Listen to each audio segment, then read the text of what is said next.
ইসলামী ছাত্র শিবিরকে আমরা ছাত্র জীবনে ব্যর্থ হতে দেই নাই।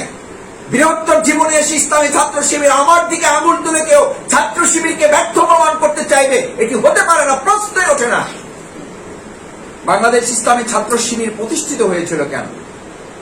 বাংলাদেশ ইসলামী ছাত্র শিবির তো বিপ্লব করবে না। বাংলাদেশ ইসলামী ছাত্র শিবির থেকে তো কেউ ইলেকশন করে না, নির্বাচন করে না। তাদের কাজ কি? ছাত্র শিবির প্রতিষ্ঠিত হয়েছিল কেন? কি কারণে প্রতিষ্ঠিত করা হয়েছিল? ছাত্র শিবিরের লক্ষ্য কি ছিল? উদ্দেশ্য কি ছিল? এখন কি উদ্দেশ্যে কাজ করছে? 1941 সালে 25 আগস্ট বাংলাদেশ জামাত ইসলামী যখন প্রতিষ্ঠা লাভ করে, মাওলানা মওদুদী মরহুম রহমাতুল্লাহ আলাইহ নির্দিষ্ট বাছাইকৃত কিছু ভাইদের নিয়ে বসে আলোচনা করলেন, এই বাংলাদেশ জামাত ইসলামী বৃহত্তর নেতৃত্ব তৈরি করার সাপ্লাই সেন্টারটা কোথা থেকে তৈরি হবে? এখন থেকে 10 বছর পর, 20 বছর পর, 40 বছর, 50 বছর পর এই আন্দোলনের নেতৃত্বটা সাপ্লাই কোথা থেকে হবে? সাপ্লাই সেন্টারটা কি হবে? তখন সবাই আলোচনা করে সিদ্ধান্ত নিলেন সাপ্লাই সেন্টারটা তো হলো ছাত্র সংগঠন, সেখান থেকে নেতৃত্ব তৈরি হবে। এই চিন্তা করে প্রতিষ্ঠান কেন্দ্রিক একটা সংগঠনের প্রয়োজনীয়তা উপলব্ধি করা হলো এবং বাংলাদেশ জামাত ইসলামের তৎকালীন লোকেরা দীর্ঘ আলোচনা করে বাংলাদেশ ইসলামী ছাত্র সংঘ নামে একটি ছাত্র সংগঠন বাংলাদেশ জামাত ইসলামীর নেতৃত্ব পূরণের সাপ্লাই সেন্টার হিসেবে ইসলামী ছাত্র সংঘ প্রতিষ্ঠিত করেছে।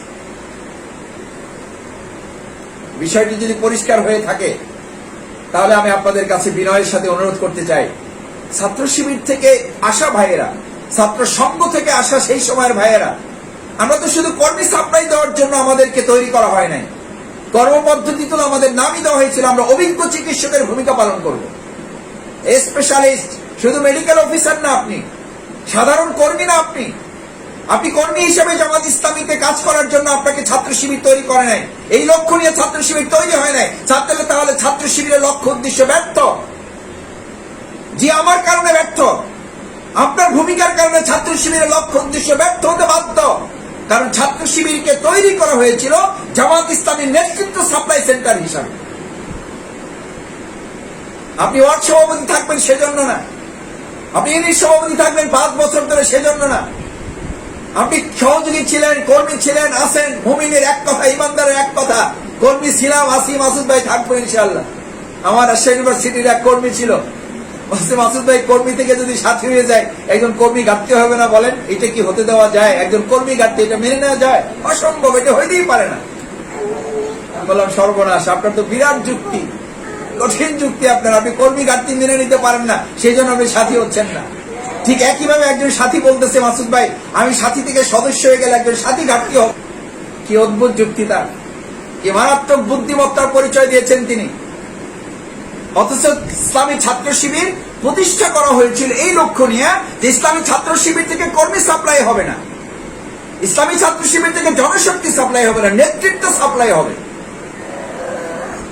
তাহলে বলবেন যে সবাই থানা আমির হবে, সবাই মহানগরী আমির সেক্রেটারি হবে না, কিন্তু সবাই এমন ভাবে প্রস্তুত থাকবে যে ইউনিট সভাপতি থাকবে, কিন্তু তিনি রোপণ থাকবেন, তিনি চূড়ান্ত শপথের অধিকারী থাকবেন, জীবন এবং সম্পদের চূড়ান্ত বাজি রেখে তিনি ইসলামী আন্দোলনের ভূমিকা রাখার প্রস্তুত থাকবেন, যে কোনো সময় চাইলে যেন তাকে থানা আমিরের দায়িত্ব দেওয়া যায়। এটি মারাত্মক আরেকটি আত্মঘাতী কথা। আমি প্রতিষ্ঠিত হয়ে দিন প্রতিষ্ঠা করব, এটা রীতিমতো ইসলামী আন্দোলন আল্লাহর দ্বীনের প্রতি কিছুটা অবজ্ঞা প্রদর্শন করা শামিল।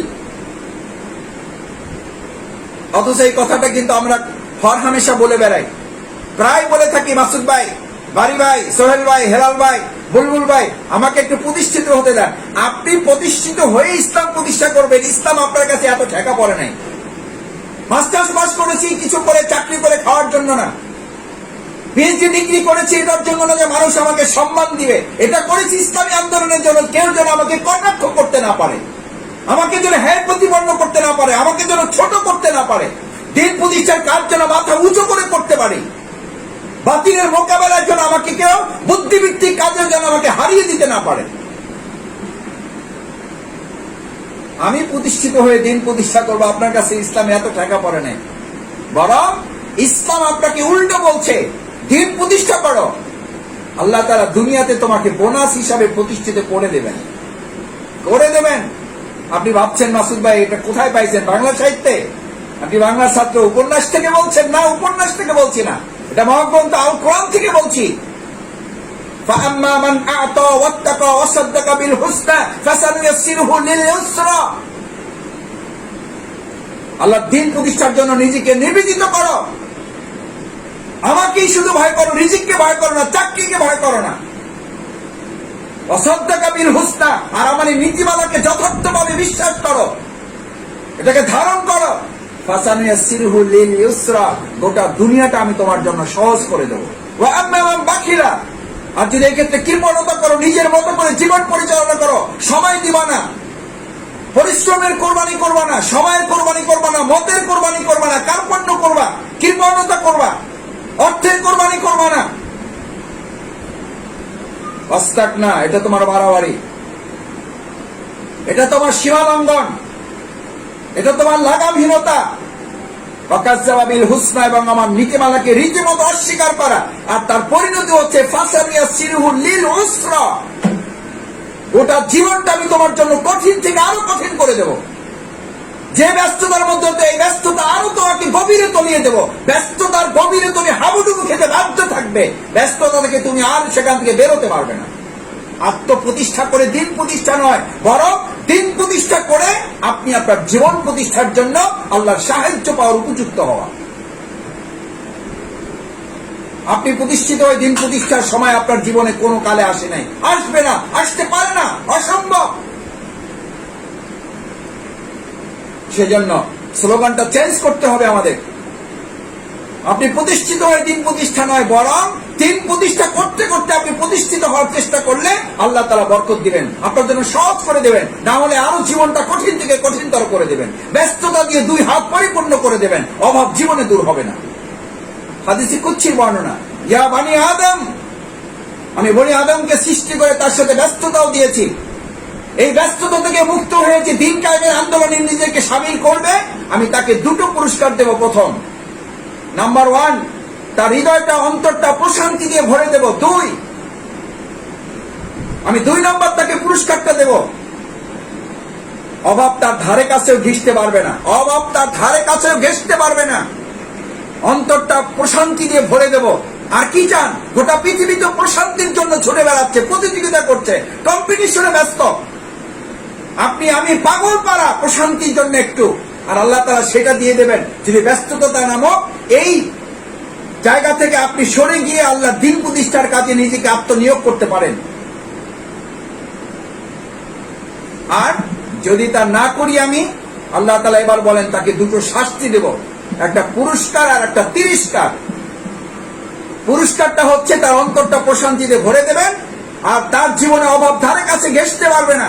আর তিরস্কারটা হচ্ছে যদি সে এই ব্যস্ততা থেকে মুক্তি নিয়ে আমার দিন কায়েমের আন্দোলনে নিজেকে শামিল না করে, তাহলে আমি প্রথম তার 2 হাত ব্যস্ততায় পরিপূর্ণ করে দেব, ব্যস্ততা আরো বাড়িয়ে দেব, ব্যস্ততায় হাবুডুবু খেয়ে তলিয়ে যাবে, সে হারিয়ে যাবে দুনিয়ার ভিতরে, সে না দিন পাবে না দুনিয়া পাবে, আর কোন কালেই তার অভাব দূর হবে না, কোন কালেই তার অভাব দূর হবে না। আমার সম্মানিত ভাইয়েরা, আল্লাহ তাআলার এই সমস্ত নীতিমালাকে আপনি আমি হয়তো বলবেন, মাসুদ ভাই আমরা কি এগুলো চ্যালেঞ্জ করছি, আমরা তো এগুলো মানি, বিশ্বাস করি। সেই জন্য আসুন আমরা এই কথাটুকু বলতে চাই যে ব্যস্ততার দোহাই দিয়ে, কোন অজুহাত দিয়ে, নামাজ থেকে তো কোন ইমামের কাছ থেকে আপনি ছুটি চান না। ব্যস্ততার কথা বলে কোন ইমাম সাহেবকে ফোন দিয়েছেন, হুজুর আজকে ব্যস্ততার কারণে জুমার নামাজে আসতে পারবো না, ছুটি চাই। পৃথিবীর এরকম কোন বাহাদুর ইমাম আছে যে আপনাকে ছুটি দিতে পারে নামাজ থেকে? পৃথিবীর এমন কোন বোকা মুসল্লি পেয়েছেন দুনিয়ার ব্যস্ততার জন্য কোন ইমামের কাছ থেকে ছুটি নেয়? কিন্তু আমার এরকম বোকা ইসলামী আন্দোলনের লোক আমরা খুঁজে পাই, দায়িত্বশীলের কাছ থেকে 6 মাসের ছুটি নিয়েছে, আপাতত আমাকে কোনো কাজ টাজ দেন না, আমি 6 মাসে একটু আমি কাজ গুছাইয়া তারপর ইসলামী আন্দোলনে কাজ করতে চাই। কত বড় দুঃসাহস আপনার! ওই 6 মাসে আপনি বেঁচে থাকবেন, তার কি নিশ্চয়তা আপনার কাছে আছে? কি নিশ্চয়তা আছে আপনার কাছে? হাত্তা জুরতুমুল মাকাবির, কবর পর্যন্ত চলে যাবেন, ব্যস্ততা নামক এই কাজ থেকে আপনি বাঁচতে পারবেন না। সেজন্য ছাত্র শিবিরের ইসলামী আন্দোলনের আমার প্রাণপ্রিয় ভাইয়েরা, যারা এই কাজ করে অভিজ্ঞতা অর্জন করেছেন, ইসলামী আন্দোলনের যে রাষ্ট্র বিনির্মাণের স্বপ্ন দেখতেন, সেই স্বপ্ন বাস্তবায়নের মূল জায়গায় আপনি এসে দাঁড়িয়েছেন। বাংলাদেশ জামাত ইসলামী বৃহত্তর আন্দোলনে নেতৃত্ব সাপ্লাইয়ের মূল সেন্টারে আপনি আজকে শপথ নেবেন। যে শপথ আপনার ছিল সেটা একটু পুনর্মূল্যায়ন করবেন, একটু নবায়ন করবেন, এটাকে একটু রেনিউ করবেন। শুধু আপনার তো সাথী শপথ ছিল, সদস্য শপথ ছিল, আপনার তেলাওয়াত ঠিক করা আছে, সিলেবাস পড়ানো আছে, আপনি সময় দিতে জানেন, দাওয়াতি কাজ করতে জানেন, অভিজ্ঞ মানুষ, নিষ্ক্রিয়কে সক্রিয় করতে জানেন, সক্রিয়কে আরো সক্রিয় করার কৌশল আপনার জানা আছে।